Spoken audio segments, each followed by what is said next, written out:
G'day guys, the comic book noob here, and today I have got a review, spoiler free, hopefully going to try my best to keep it spoiler free, of the current issue of Hellions #2.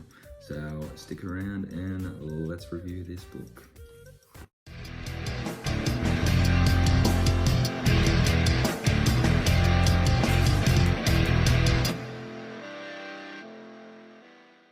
Alright guys, the comic book noob here back, and we have a review today of Hellions #2.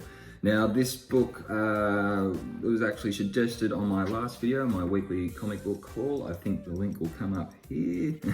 Yeah, so I asked a question if you'd like me to review any of the books that I picked up in this week's haul, and Simon R said Hellions. So thank you, Simon. Yeah, we are going to review this. Obviously, I'm recording it now. So, and remember, guys, as well, if you could do me a favor and hit the like button if you like the video, of course. And if you're new to the channel, hit that subscribe button as well. So, Hellions #2. This is written by Zeb Wells, and the penciler is Stephen Segura, and the colorist is David Curiel, I think. I think I said all those properly. So yeah, look, these X-Men type books are pretty good because they sort of give you a list of the characters that's going to be featured in the issue. There's a little rundown there. You can read that, but I mean, if you're going to pick up #2, you may as well pick up #1 as well. Yeah, and sort of any parts of this book does. I mean, I'll explain this a little bit more, but it does give you, a chunk of information if you do get confused. So the book starts out, the Hellions are off to destroy Mr. Sinister's clone lab at this old abandoned orphanage. So yeah, it starts off a little cheesy, the cops sort of don't like the mutants, and the mutants, just want to do their thing.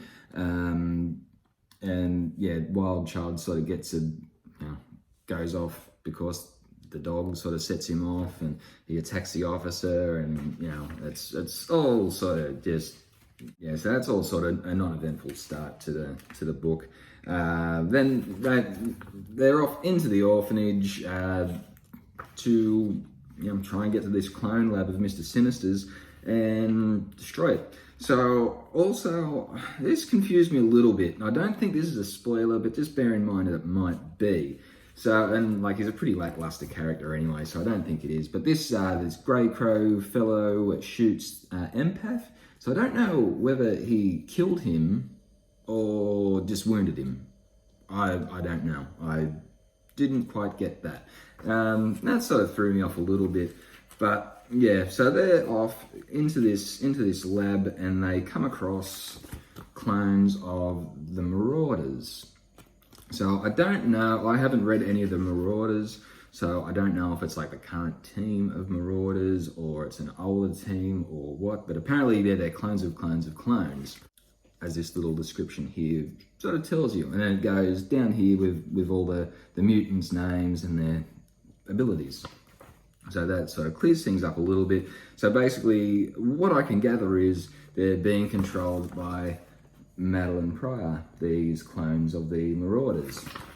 So, I mean, I guess you can figure out what's going to happen here. So the art's not bad. I mean, it's nothing mind-blowing, but it's pretty good. It's not bad. I mean, the art could be a lot better. Would probably give a higher ranking of this book if the art was a little better, because the cheesiness does kind of let it down a little bit. But the cheesiness really only comes from this character called Orphan Maker. Was usually where all the cheesiness comes from, and I'll just show you a little bit now. Is that focusing in? It's not. But yeah, it's like he's calling Pizza Face, and this nanny robot is, I feel it's a useless character. So I'm hoping that maybe it's got some something to do with the story later on, because it is, I find it an annoying an annoying character. But I don't know. Does anybody know anything about this Nanny character that I don't? But yeah, I mean, it's not a character I enjoy. So yeah, obviously a battle breaks out between the Marauders and Madeline Pryor and the controlled Marauders. So I won't. There's I suppose a little twist at the end of the book. So I won't tell you what happens at the end of the book. But yeah, I mean, it's not a bad book. It's not a great book. But I mean, if I was to give it a rating, 3.5 stars, I'd give it. I can see that this book has sort of potential to get a lot better, so I hope it does. I am wanting to collect the whole run because I've started at issue 1, so I'm hoping that this book does keep me interested enough through the series to collect the entire run. How long that run's going to be, I don't know. But if you know something I don't, let me know. Yeah, overall, not a bad book. I can see it's not going to be for everybody. If you're currently reading X-Men titles, yeah, this might be a book for you, or I don't know, it might not be either, because I'm really only reading Hellions and Wolverine. I think they're the only X-Men titles that I'm reading. So yeah, that's it. I mean, it's not blowing me away, but it's got enough there to keep me interested for now. So that's it, guys. That is my review. Hopefully it was spoiler-free of Hellions number 2. Let me know what you think, guys, and have I swayed you to pick this book up or stay away from it. Thanks for watching the video, guys. I'll see you next video.